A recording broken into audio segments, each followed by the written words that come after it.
when should a woman, when do you suggest is a good time for a woman to go for this counseling, this preconception counseling? And sorry, because I don't think a lot of hospitals practice it.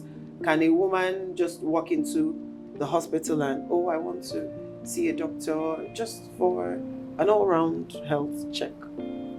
Yeah, good question. Yeah, I think we just need to make some small distinctions. Okay. All right. So one, the concept of a woman not getting pregnant, infertility, is at its own definition, you know. For a woman less than 35, she has been married for 1 year and she's having intercourse at least 3 times a week and she doesn't get pregnant. We say it is infertility. For a woman older than 35, it's 6 months. I think I've explained the reason. Mm-hmm. For 35 years of age, Exactly. the eggs have Eggs reduced. yes. So you have less time to be wasting. Mm-hmm. All right. So now, infertility, it's a problem. It's an illness on its own. Let's just call it that. Yes. Which you will need to see a gynecologist that will manage you for infertility. Now, the other aspect is preconception care. Preconception care, you can't do preconception care for an infertile couple. You can only do it for a couple that is fertile. That, you are sure that they are ready to get pregnant. Because the concept of the word preconception is that you know they will get pregnant, which is counter to what infertility is trying to manage.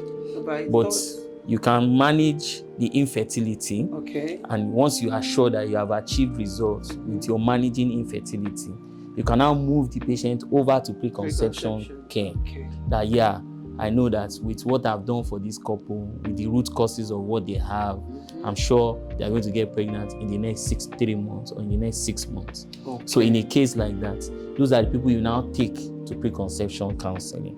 Okay. So usually, there's no clear-cut time that has been agreed upon, really. And it's not as if for me, I always see it as something individual. It differs from one patient to another. Okay. But you see that sweet spot of 6 to 3 months before the pregnancy is really a good time to start. Okay. So a couple has been married for maybe 2 months. Usually newly married couples. Okay. Those are good candidates for preconception care. Especially maybe there is no problem, there's no infertility. Yes. Or people that have medical conditions, a known medical condition, hypertension, diabetes, sickle cell disease. Those things can affect the outcome of the pregnancy. So people like that should go for preconception care. For example, now, let me give you a clear example. Okay. A diabetic, there's a test we do for diabetics. It's just to check how well they have controlled sugar within the last 3 months. Okay. We call it HbA1c. There are values to that HbA1c. The normal is supposed to be less than 6. If you are getting 10 for someone that has diabetes, that woman should not get pregnant at all, because it's going to be a disaster. Wow. So there is a clear-cut value for it. So if you check for a woman that's trying to get pregnant and then you see HbA1c value is 10, you should not even, that one, you should bring it down to as clear as 6 as possible. How many women even know that they are diabetic? People feel, diabetes is for older people. So not a lot of people, and that's why I feel this preconception counseling is very important. Not a lot of people even know that they have these diseases or they have inherited these diseases. Do you understand? Because you've just given an example now, and someone that doesn't know they have that condition will just fall pregnant and then along the line, pregnancy won't even get to halfway before problems start. And problems can vary. Wow. So the whole concept of preconception care is prevention. You want to prevent the problem so that you don't have the headache of handling the problem later, because these problems are difficult to handle. Because most times, if someone like that gets pregnant, sometimes they advise them to terminate the pregnancy. Wow. Yes. Someone that has uncontrolled blood pressure, blood pressure is always going through the roof. You are getting 180, 200 all the time. What's that one's business in getting pregnant? If you have a 3 to 6 months period before that pregnancy comes, where you are focused on arranging and optimizing that blood pressure, she can go through that pregnancy itch free. So that's the concept of what preconception care is trying to achieve. Not just that, as I said before, we are talking about psychological aspects also. Is this woman psychologically ready? Someone that works does a very busy job, works in a bank, goes out early in the morning, 5 a.m., doesn't come back late till 7 p.m., married to a husband that is also very busy. Yeah, fine. If they go through the ordeal of being able to even get themselves pregnant, and then the ordeal of pregnancy now comes in, is she really ready? Is she physically ready? Is she psychologically ready? Some women are not even advised based on their weight to get pregnant. A woman that weighs less than 40 kg, where is the weight you want to give the baby if your weight is not up to 40? Because 40 kg is the weight of a child. So there are certain things that are basic, that are needed to be readjusted, to be arranged, even before you think of going into pregnancy. And those are some of the things preconception care is looking for. Then talk about immunizations, vaccinations against some diseases. You are in an area with COVID, it's endemic, and then you are hoping you want to get pregnant, and then COVID complicates the pregnancy. You are wondering, is it your village people? Meanwhile, you could have taken vaccination against it. So you could have taken vaccination against it. So many conditions like that. TB, all those things, they affect pregnancy. So vaccinations can be taken, especially for those infectious diseases. And then, as I said, chronic condition. I keep going back to chronic condition because they give us a lot of headaches also.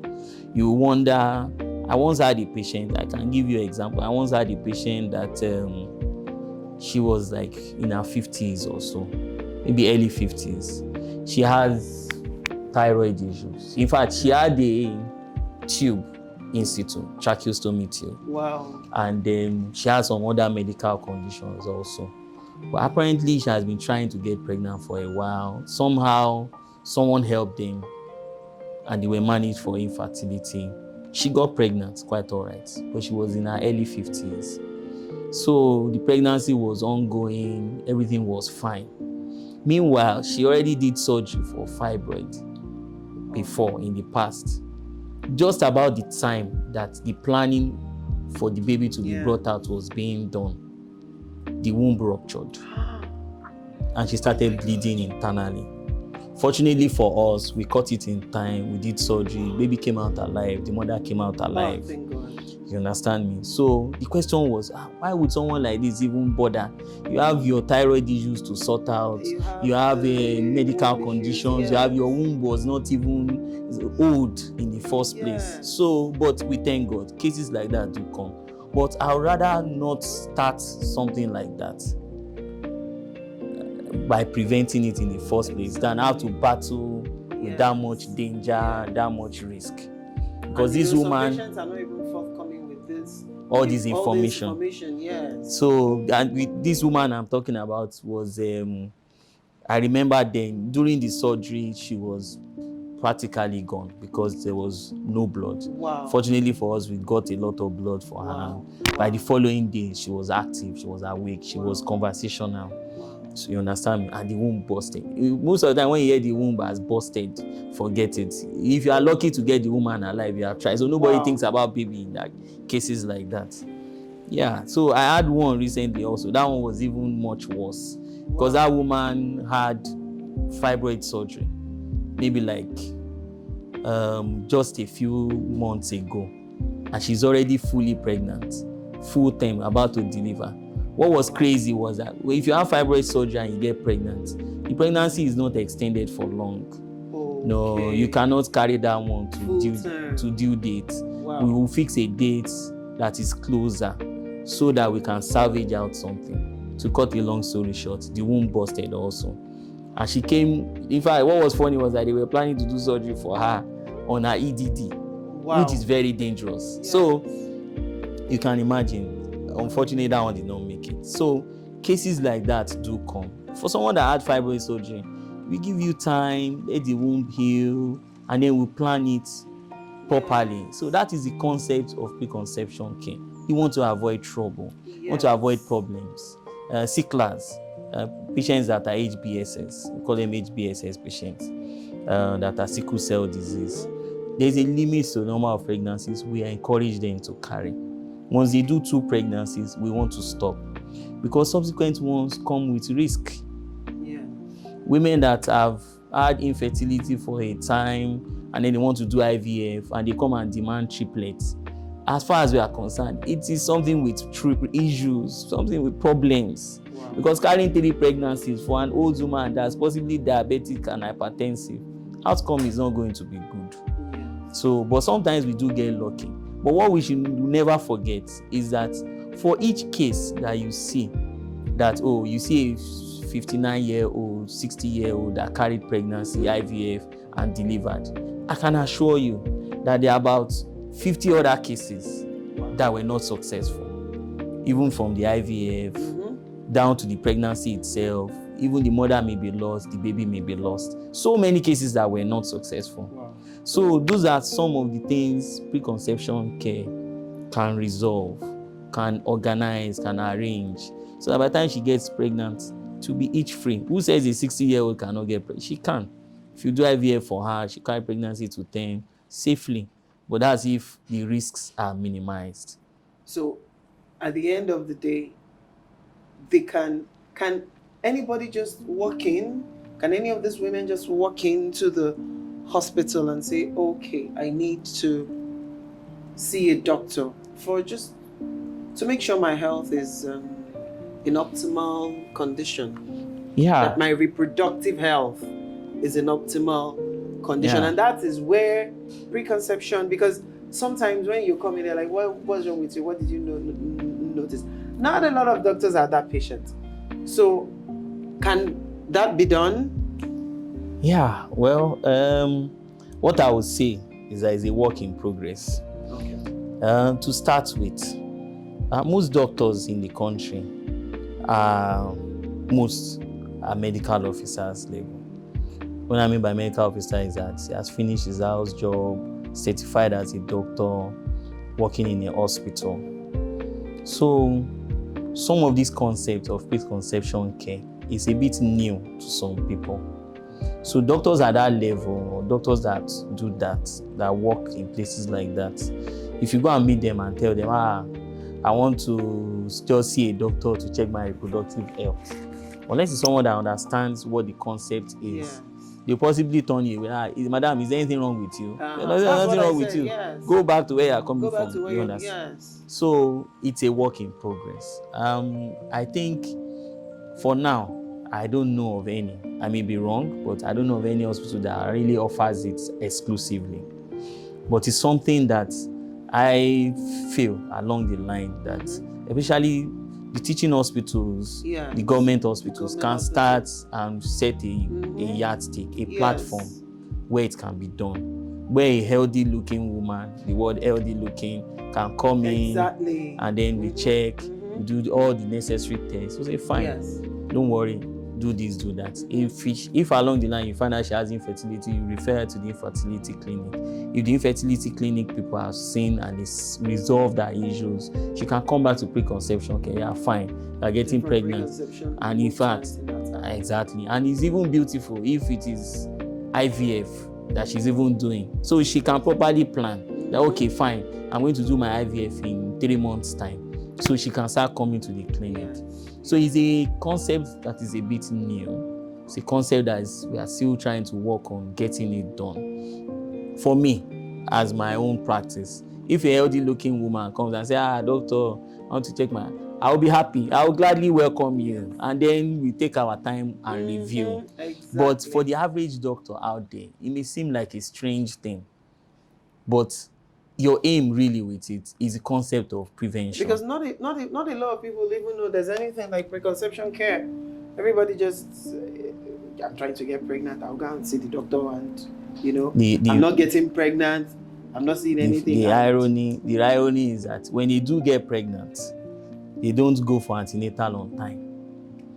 That's another aspect of preconception care. For example, now, for women that have hypertension, for example, there is one of these drugs we give them, amlodipine. It's perhaps the commonest drug we give for hypertension, but it cannot be used in pregnancy. Yes. So what we do is that if you have been coming for preconception care, the moment you get pregnant, we stop it. For sicklers, there's a drug they use that really works well in help them managing their symptoms. But that drug has to be stopped 3 months before she gets pregnant. So many varieties of drugs like that are not used in pregnancy. Yes, of course. You understand? Yes. So knowing which, doing your preconception care prevents that problem. Yes. I once had one patient, very sad story. She wasn't married though. She has this boyfriend, married man with his own family. Apparently, the man marries a lot of women. That was going to be his 4th or 5th wife, but they were not yet married then. Yeah. So man takes good care of her and all that. And then she got pregnant for the man, but she didn't know. Mm-hmm. Pregnancy was just about 6 or 7 weeks. But on her day to work one day, the store that the man built for her, she was managing, she had a road traffic accident. Wow. With a broken leg. So they quickly rushed her to a nearby hospital. And then, because of the pain, they gave her some drugs. Oh my God. Meanwhile, in pregnancy, there's a sweet period, they call it like a sweet spot, yes, where you have to be careful. Even using paracetamol, we don't recommend. Of course, yes. That 3 weeks to 8 weeks. But the irony is that 3 weeks of pregnancy, you don't even know you are pregnant yet. Some people don't even know at 8 weeks. Wow. So she was rushed in, the doctor there gave her the drug, and they now brought her to the hospital I was working there. Fine, we did manage her. In the pregnancy, we did surgery for the leg to rearrange the leg. She got better. And then the pregnancy went on. At delivery, we delivered at the right time. Baby came out. But each time I looked at that baby, something was just off. Wow. Yeah, something didn't seem right. Yeah, it seemed like everything was fine. But the development of the baby was so poor. Wow. As at 1 year, baby just died. Got ill and then died. But turns out that they gave her a drug. And it was an effect of that drug? First drug they gave her. Because the person didn't really know. It's a young, she's in pain, give her something for pain, which is not recommended in pregnancy. Yes. And then it was downhill from there. She's still alive, but she lost the baby. Wow. So the point here is prevention. Know the right thing to do at the right time. So that is one of the things about it. A woman that comes in with a seemingly different condition from pregnancy may be pregnant for all you know. She may be about to get pregnant. You can't just give her any drug. Mm-hmm. You have to know what drug to give in anticipation of what is coming. Yeah. Some drugs are safe in pregnancy, some are not. You understand? Yes, of course. So that's where concept of preconception care is really, really good. That's my I've learned so much from everything you've said. I'm even still learning more.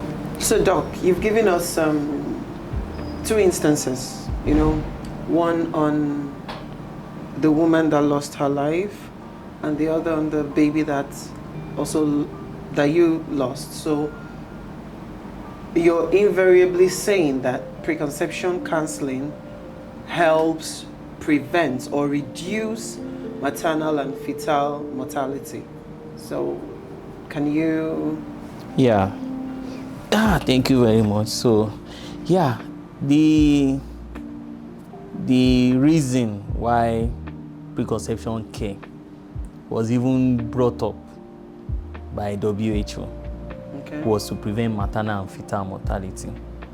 So in our standard definition for it, that's the last part, that you say a series of care that you give to individuals and couples to improve maternal and fetal outcome. So it is the definition. So yeah, most of the patients that we lose are usually, there are cases that could have been prevented. So let me explain this part by giving another example. I once had one patient also, sad case. Woman has a cardiac disease. That's a heart condition, heart disease. Young woman, not old, but it's a common misconception that people that are old are those that have hypertension, people that are old have diabetes, have cardiac disease. It is not true. Yes. And it's not true in the sense that, statistically, if you calculate statistics, you can expect that, people that have hypertension have a certain age bracket that are older. Yeah. People that don't have a certain age bracket that are younger. But this is where it is funny about statistics. If you tell me that, for example, that's not the real statistics. So if you tell me that 70% of hypertensives are 50 years and above, and 30% are less than 50. If you have a 20-year-old that has hypertension, to that 20-year-old, even though it forms part of the 30%, to that 20-year-old, it is 100%. Is that not so? Yes. So it's not really a concept of statistics. Sometimes we focus too much on statistics and it will take us away from the real issues. Yes. So the real issue is that anybody can have. Exactly. So I remember this woman, she was referred to us when she was about, I don't remember, I think it was around 31 weeks pregnant or thereabouts. And she has a heart condition.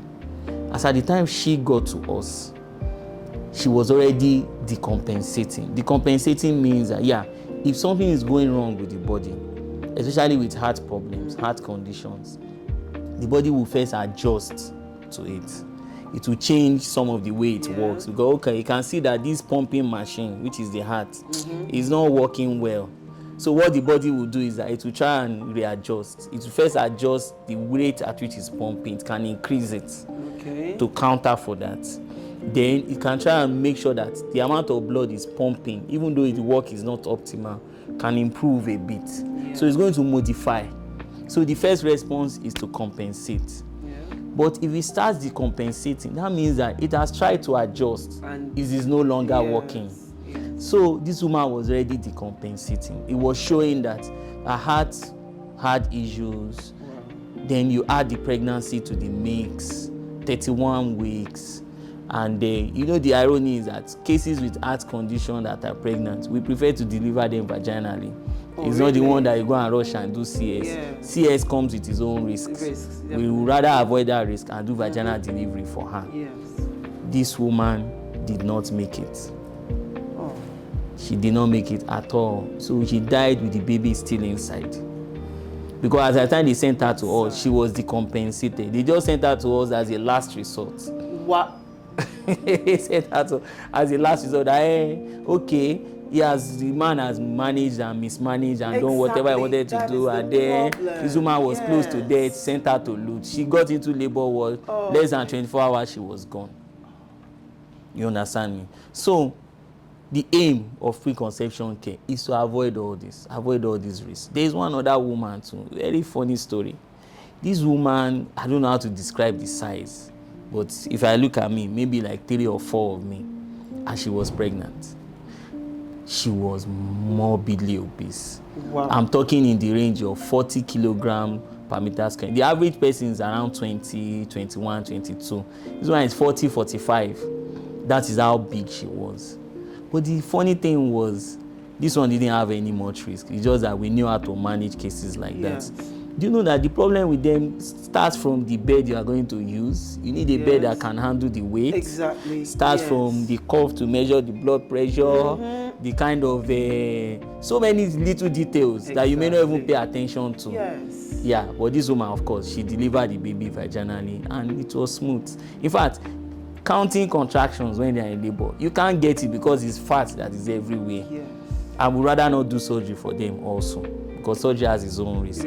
So, to cut a long story short, if this woman had worked on some weight reduction before, fortunately she wasn't diabetic despite the weight. That's good. If she had worked on some weight reduction prior to the pregnancy, of course, it wouldn't have been something that needed technical issues to resolve, or something that needed more experts to look into. Yeah, that turned out to be a good one, but not all of them do. People that are not specialists, you see an obese woman with pregnancy, your mind is, let's go and do surgery. It's when you enter theater, you will know you have problems. By the time you count the bed you are using, what kind of anesthesia you want to use. Wow. You'll be surprised by what can be an issue. You will be surprised, especially if someone is that obese. So, and she can be obese and be diabetic also, which will add more to your problems. Yes. Because in part of managing diabetes, you want to work on reducing weight. Meanwhile, in pregnancy, I don't want my patient to lose weight. I want my patient to gain weight. Yeah, so there is a limit, there is a measurement to how much weight I want her to gain. So all these things can come in, all these things can make pregnancy difficult, can make the outcome bad. The mother can be lost, baby can be lost. But a good preconception care would have resolved it, sorted it out, even before the pregnancy comes. And pregnancy will be completely itch-free. To come, it will go, there was a time I was pregnant, I had baby. You've forgotten what happened. Are you getting me? Yeah, so those are... It's a very important, it's a very important, how do I put it? Or I say care for me, because, you know, from the instances you've given, that means nutrition is very important in preconception care, not just in disease management, but to get the body ready for conception and everything. So you have your mental health, well-being, healthy weight. So you've listed some factors that are very important to consider in preconception care, and from the instances you've given to it helps in reducing maternal mortality and fetal mortality.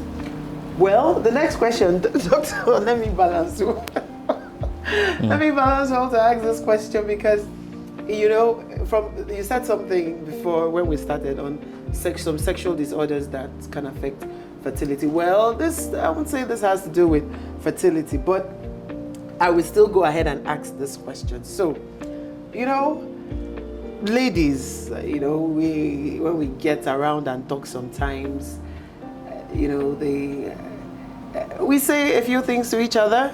So I'm asking for the people.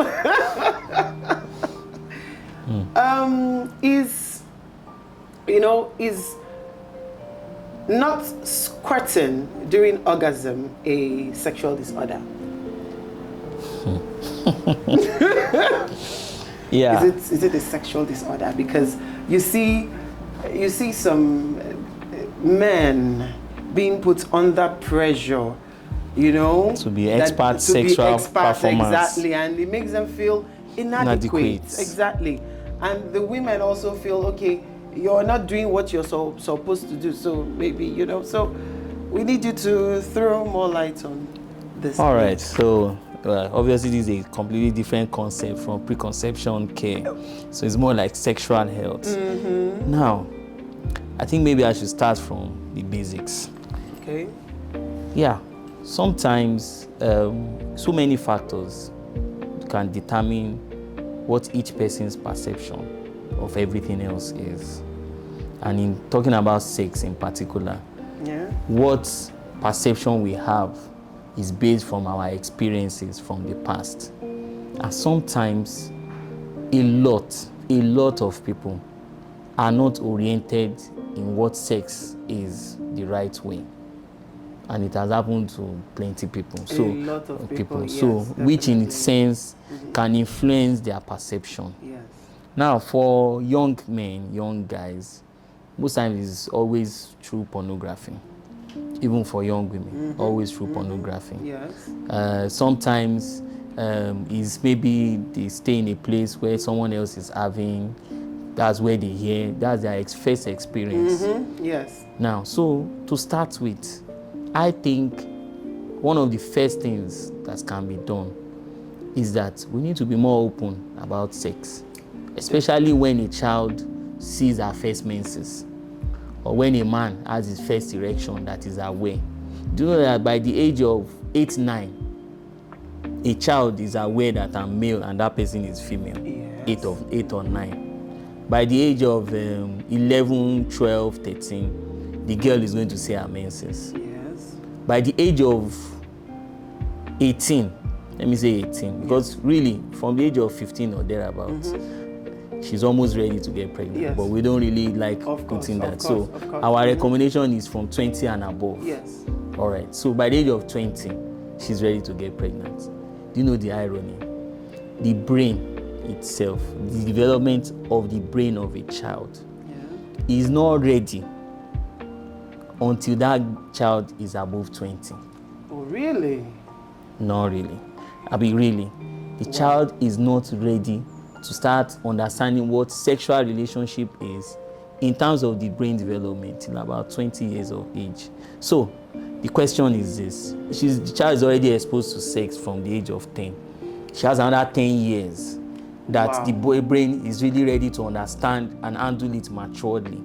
So that's why most times you find women that their first sexual experiences after 20 tend to be more mature about it than those that started their experience before 20. Yes.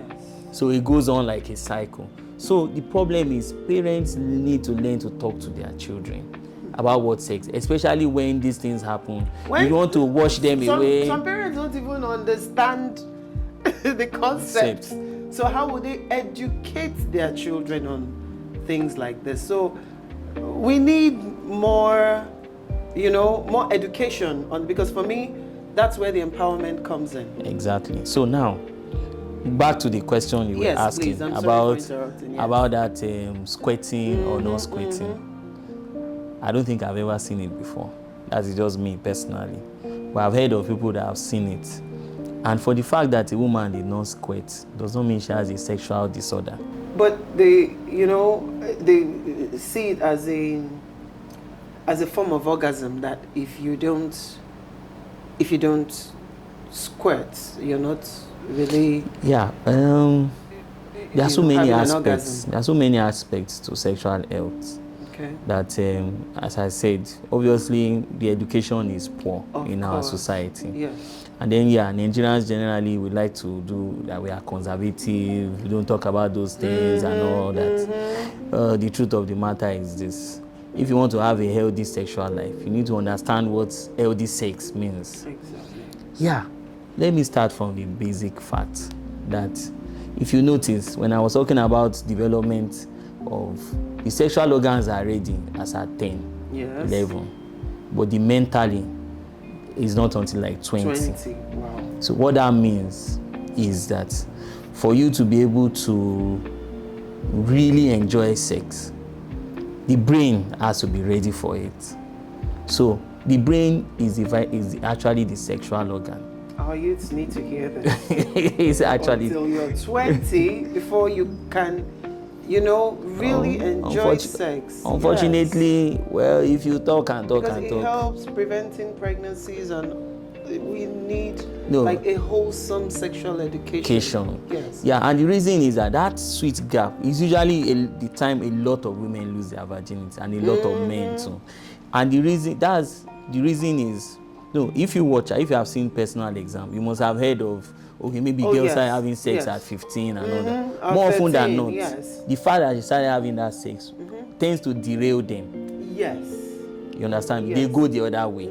But if she started having sex at 20, as at that time she's more or less an adult, her brain already understands that, this is nice, I enjoyed it, but it doesn't mean I have to move my career for me to start having this, for me to start doing it. So I can focus on my career, focus on what I want to do, and focus on this at the same time. Yes. So the point here is that the brain is not really ready till you are older 20, more than 20. And it differs from one person to another. Some are already mature at 18, some is over 20 before they get to that level. So that is the thing. It is a different thing when the organs are ready. It's a different thing when the brain is ready. And the actual organ is the brain. Now, when it comes to back to the question of of what squirting, or what squirting or what not squirting is, I always advise that for you to enjoy sex with another, in fact, relationship really, for you to enjoy relationship with another person, you need to have like a small relationship with yourself. Beautiful. There is a lot of people that don't know what they want. You don't know what you want. You want to jump at this one, you want to jump at that one. Yeah. You want to follow the bandwagon. Your friends are doing this squirting thing. You too, you must squirt for you to know you have enjoyed it.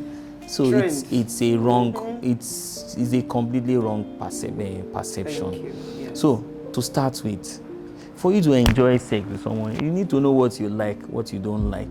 More or less, you need to understand yourself. Own self, yes. And the beautiful thing about being married or a newly married couple is that you have been given the leeway to understand each other. Or being in a relationship. Being in a relationship, generally relationship, understand each other. Now,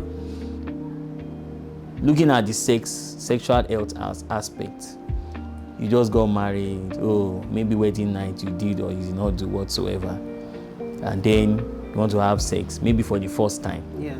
Ideal, not always, but ideal. You want to have sex for the first time. Yes. So is it that you just bring out this thing and then go and insert it and it is done? No, now you start slow, take your time. The two of you need to understand and get to understand what one person likes, one person does not like. Oh, don't put it, that place, did you enjoy that touching me that place? So I didn't. So as a man, if you are ready to enjoy real understanding of sexuality, you need to take your time, explore your wife's whole body. The wife needs to explore your whole body. So, this is what my husband likes, this is what my wife likes. You realize that gives a wholesome enjoyment or pleasure more than all the ones that you just take it out. And I don't think a lot of couples explore. They don't even, like you said, they don't even understand their own bodies to or what they want to, help in that exploration, Yeah, so that's where they just, this person is doing it. Like you said, it's trendy. I've seen it. So why am I not? I need it. There's nothing special about what it offers. All right, so maybe I should break down and look at the female sexual organ. Yeah, I think we've talked a lot about the innards. Yes. Now, for the outer, that female sexual organ is more or less the same thing with the male, because they started out exactly the same. It's along the line they change because of one small chemical that tweaks this to a man, tweaks the other to a woman. So there are very strong similarities. So now, for a male sexual organ, you see a huge penis, and then you see scrotum with testicles inside. Okay. You see that scrotum with testicles inside? That scrotum is the equivalent of the labia in the woman. Oh, really? You understand me? Okay. Except this time, there are no testicles inside. The testicles for the woman are inside the woman. Meaning that testicle in a man started from inside also. They started from the same location. But because testicles work better in cold, so they have to be in a way outside the body. Yeah. So they travel down and go and enter that place. So that scrotum, the bags, in the woman is the labia. That means the penis in the man that is looking big. Yes. For the woman is the clitoris that is small. So that means that clitoris can also be stimulated to grow and not get big, because it differs from one woman to another. So that organ is specifically for pleasure. And places that are erogenous in a woman, that's what we use for areas, they are usually places where there are closer nerves are closer to each other. Yeah. So like the lips, for example, are sensitive.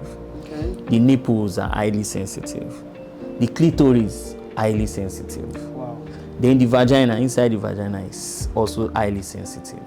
So if a real woman really wants to achieve sexual orgasm, she's more likely to get it. Not that it is a clear-cut fact, but as I say, it differs from one woman to another. She's more likely to have it stimulating that clitoris than having penetrative sex. More likely. Yeah. You understand me? Then the penetrative sex also, as I said, the vagina also has closed nerve endings. So she can have orgasm by penetrative sex also. Are you getting me? Yeah. But she's more likely, because that clitoris is a very small organ, and it has a lot of nerves that is similar to the nerves you find in a big penis. So you can see that nerves will be really close. Stimulating it alone can help her achieve orgasm. Wow. So what she's looking for, the squirting she's looking for, the whatsoever magic, or looking for the husband to last 1 hour in bed, they are not really necessary. Okay. All you need is to understand your own body. Yes. Now, those are areas that are obvious that you find in almost all people. There are some women that are tickled by neck, ordinary stimulating their neck. Some love it if you touch the air. You understand me? Some women are aroused that way. So that's what the couple should be doing in the first 1 year now. Sitting down and studying each other like a book. So that at the end of, along the line in the marriage, you know what works for your wife and what works for your husband. Yeah. So, and I feel couples should be open about what they want. Exactly. Should be open about what they want. But saying you want a man to do penetrative sex for 2 hours like they do in pornography, those things are edited now. It's just like making a movie. When you do movie, you do some parts, you say cuts, and then you start over. And the truth of the matter is, those men that are doing all those pornography use a lot of drugs. They use a lot of steroids. Wow. Yes, they use a lot of steroids. And I can assure you, they have gotten that direction to an extent that more often than not, they don't even feel the penis again. The thing is tired now. It has been overfired. And the women, of course, they will keep screaming and screaming, giving you the impression that, so it is not real life. It doesn't depict what sex should be. It is not the normal. So I don't know why people are making the abnormal look normal. So a better way to enjoy sexual intercourse is to enjoy the partner you are with. Understand what moves the partner and what doesn't move the partner. And you have all your whole lives as a couple to discover that. So I guess that has answered the question. Oh, yes, it has. Thank you so much, Doctor. Thank you. So we moved from preconception care to sexual health. Don't worry, Dr. Adekoya will come back to educate us more on sexual health and how we can explore each other more to, optimize that experience. So thank you. I enjoyed this episode. I hope you did. It was very insightful. So don't forget to engage us by liking, sharing, and commenting. Your voice matters as always. And of course, don't forget to hit that subscribe button. Thank you very much.